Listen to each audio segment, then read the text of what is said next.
Hello, everyone. Welcome back to the Vintage Children's Book Vault.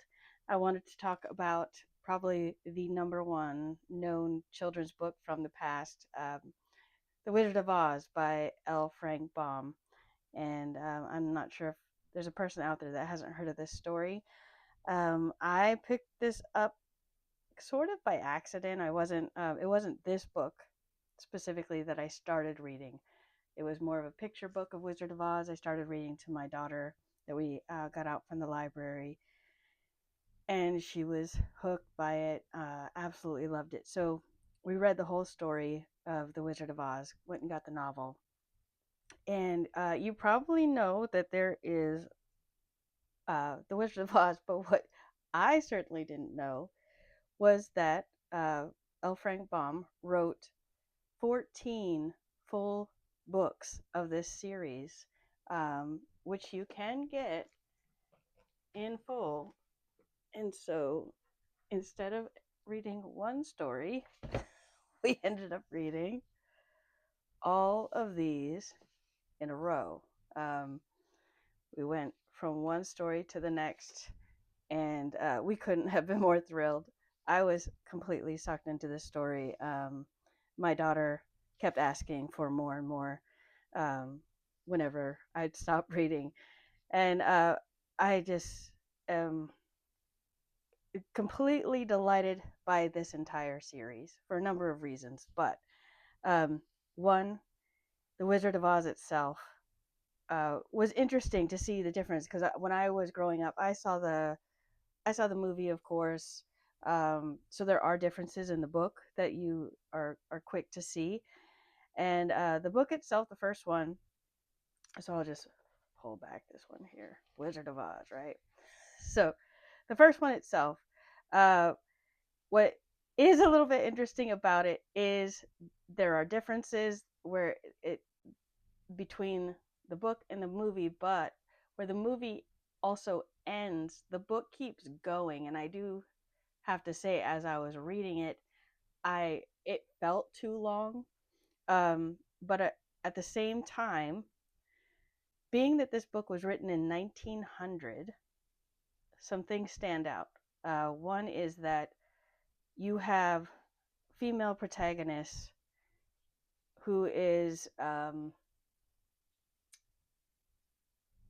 she's very strong in who she is, and there is no mention, or I did not pick up on any kind of mention of there being um, any deficiencies in Dorothy or in the story because it has a female protagonist, and I was really happy to see that.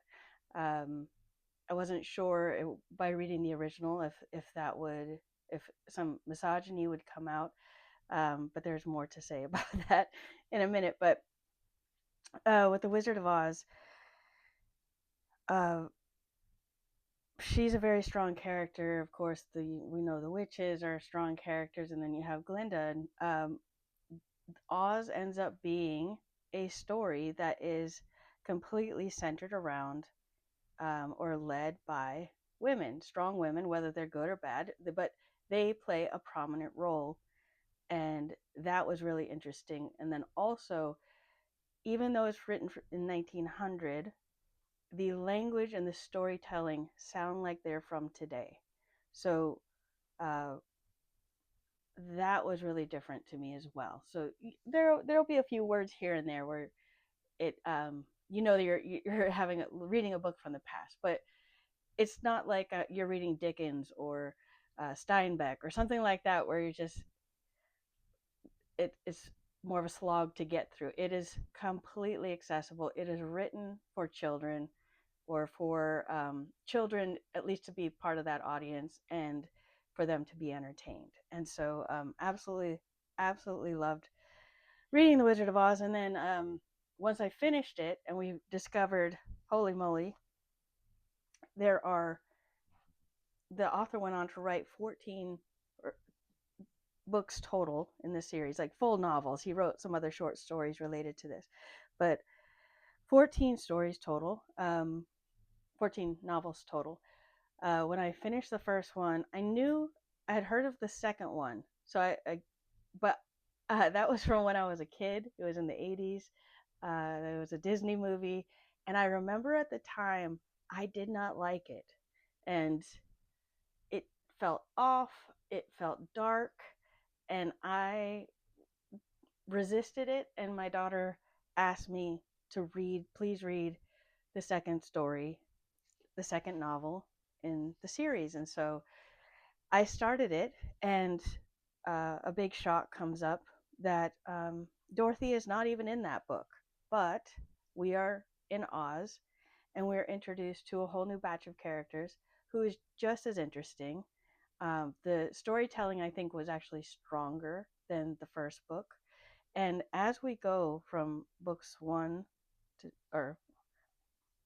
2 to 3 to 4 and on till we complete the whole volume set, you will see a plethora of characters come in who are so unique, so forward thinking.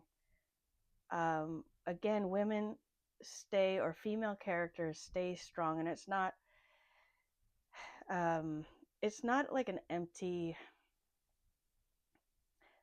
They're not token characters. It's not written in that way. These people are characters that are very strong. They just happen to be female, or girls, or women. Um, and I much prefer reading a story in that style or in that vein, instead of trying to insert some kind of, I don't know, message about it. And having grown up as a little girl who I was so hungry for any kind of strong role model, of a female strong role model, and finding a dearth of it. Like it was like a desert of trying to find anything where women were represented well. And then, so as an adult, I'm now reading these stories, and my mind is blown because these were written 100 years ago, more than 100 years ago, and it was here the whole time. And so I definitely recommend the entire series. I think, like I said, I think it does get better. Each story is very strong in its own right. They're all accessible reading. They're all really interesting, compelling. A number of different characters come into it, um, and it is the favorite series, favorite characters, favorite place of that my kids, for any book series we've read, my kids loved this, and they are asking me to read the whole set again. My daughter now is old enough to start reading it herself. So I just wanted to shout from the mountaintop, basically, that go get yourself the full series of The Wizard of Oz by L. Frank Baum. There are different versions of it everywhere, so I will go into a little bit of that before I end this video. But one of the things I thought was really interesting, before I say that, one of the things I thought was really interesting was I was reading a little bit about L. Frank Baum, and he married a woman who, her mother was a very big women's right advocate and part of the suffragette movement. And so I think L. Frank Baum, I don't know, he just seems like he was probably a pretty cool guy at the time. But I think maybe that influenced his outlook, in that people are people, and that's what's important. And so that's, I think, perhaps why there's a wider variety of characters in his stories, and that so many of the key players are female, and they remain that way through the whole series. But so I thought that was really interesting that that was in the 1900s. And but he, at the same time, does poke fun a little bit at feminists in the story. It's I think a little more on the subtle side, and if you know, you know. But I appreciated that as well, because he's absolutely right. So and that goes back to it goes back to it's more important a person's character and how they conduct themselves than if they are male or female. And so, anyway, I thought that was very cool messaging, and my kids absolutely love it. So, um, wanted to share that with you. But definitely get the whole series. I've said that many times now, but I do want to say that I only have a couple of copies of this, but if I look in, so I look in this one, which has all the books and it's great. So it's unabridged and all that stuff. But you can see has no pictures. So if you're reading to your child, great. If they want to actually see some pictures, though, I really like this style of book um, that the series can be found in, or these books can be found in. Sorry, my camera is shaking. But anything by John R. Neal. He has done the illustrations for many books in the series. So, like this, it just has the vibrant color. There are certain color illustration pages that pop out. But what was I going to say? But there are illustrations that are interesting to see on every other page or so. I remember now. I was going to say you can actually feel this. This has um, like a glittery type of feeling, or like a little bit of the sandpaper type of feeling if your kids are more tactile or you're more tactile. But I really just like this style. It breaks up the story a little bit and gives a clear idea of what was happening in the story. Not that L. Frank Baum isn't vivid, but it is all very fantasy based, of course, and it's a whole new world. And so sometimes you want a picture can really help. So there you go. I'll probably do some more videos about different Wizard of Oz books that we have picked up, just if you are interested in that kind of thing.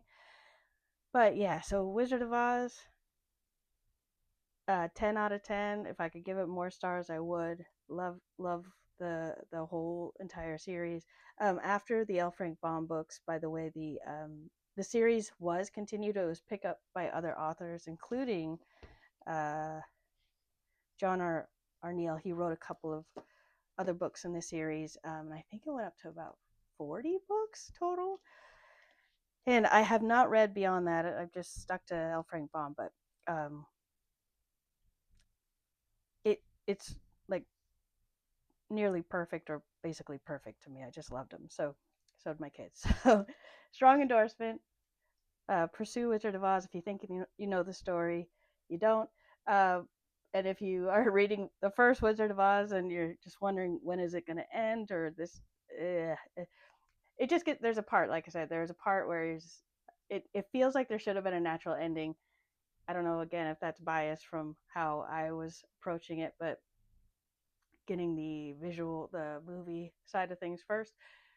But the rest of the books in the series, there was never like a slog type feeling or this is slow or anything like that. It's just like one thing after another happens and it's all delightful. So check it out, and hope you get a good read out of it, and I'll see you in the next one.